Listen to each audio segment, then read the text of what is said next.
Hey, my name is Ben. Thanks for stopping by. Today we're going to be changing out the water filter in this whole house water filter here. Basically what happens is after a few months or a couple months, I think it's been about 2 months, the water pressure will gradually reduce over time.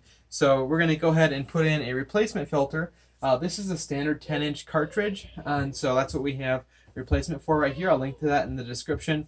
But I believe 10 inches and 20 inches are both pretty standard for water filter cartridges. So first thing we're going to do is turn off our water supply going to the filter, and then we're going to relieve the pressure in the system. I'm going to use the washing machine here actually to do that, just by starting a load or opening the valve until we reduce all of our pressure, which is doing little by little. So with all of our valves isolated, now we have a 5-gallon bucket and we've relieved the pressure. And we're going to just kind of set this here.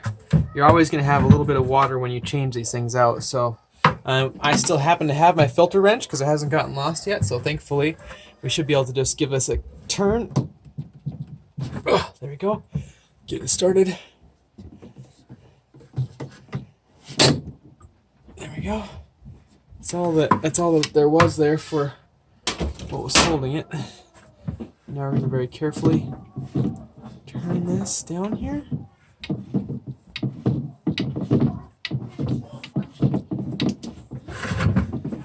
Being ready to catch it when it comes loose.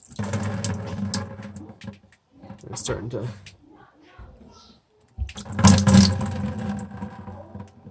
drip some water down. Let's see. Here we go.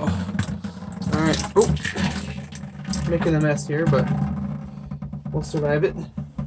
So here's the filter cartridge in here. Ooh, that is nasty. It's very covered in orange goop, which is what it was preventing from going through the rest of the system. So we'll go work on cleaning this cartridge out now. So just for the fun of it here, take a little closer look at this filter. Oh man, so nasty. It's just completely covered in this iron muck. Anyway, but that's why we have it in here. Definitely prevented all that from going through our fixtures. So I'm going to be getting a water softener in here pretty soon. Sorry for the background noise. So we'll dump this out here. There's definitely some chunks of sediment down in here, so glad I had this installed. Oh, there you can kind of see it a little bit.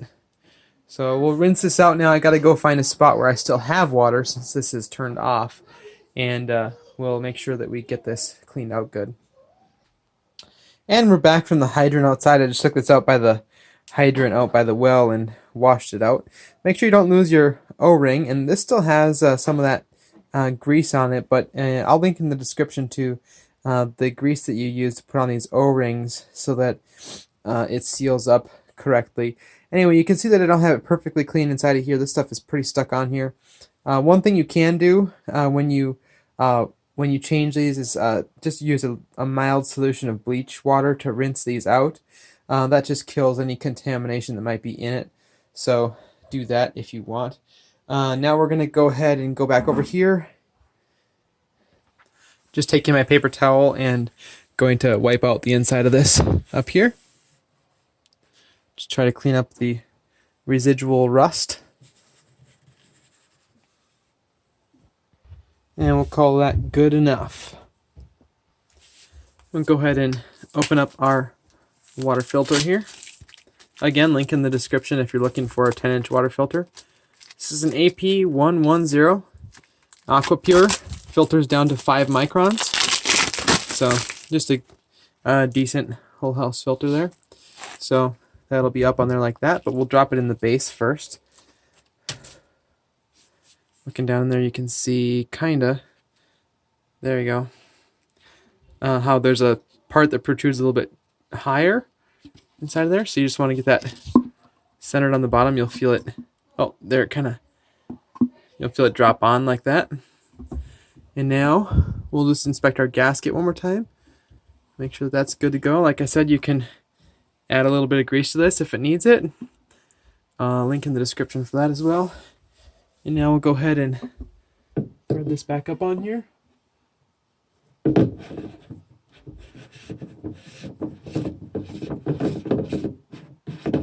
I can kind of feel it starting to hit that filter, so that's good.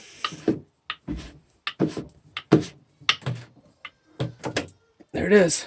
That's as far as that will go. And now we'll turn the water back on. And I should mention that you don't really want to over tighten these things. You want to just get them as tight as they need to be, but that's all. So we're going to turn the water back on here. I've got bypass valves in here so that I can bypass the filter if for some reason I needed to. There, it's filling up the filter. And now we'll turn on the outlet valve.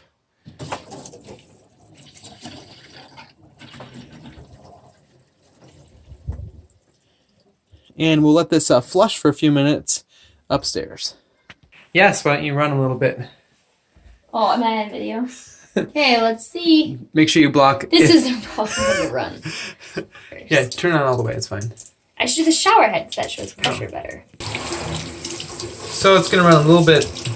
You can see there's a little bit of color in the water right now, but whenever you turn the water off and back on again, it's going to do that as a general rule. So let that run for a few minutes here and get it all flushed through. And there we're back to running clear water here. Don't have any leaks, so we are good to go here now. That's pretty much been it. So thanks for watching. I had this unplugged over here. I had my reverse osmosis turned off temporarily there. But anyway, yeah, thanks for watching. I appreciate it. Again, check the description for any useful links that you might need if you're looking to purchase a new filter or a whole house water filter.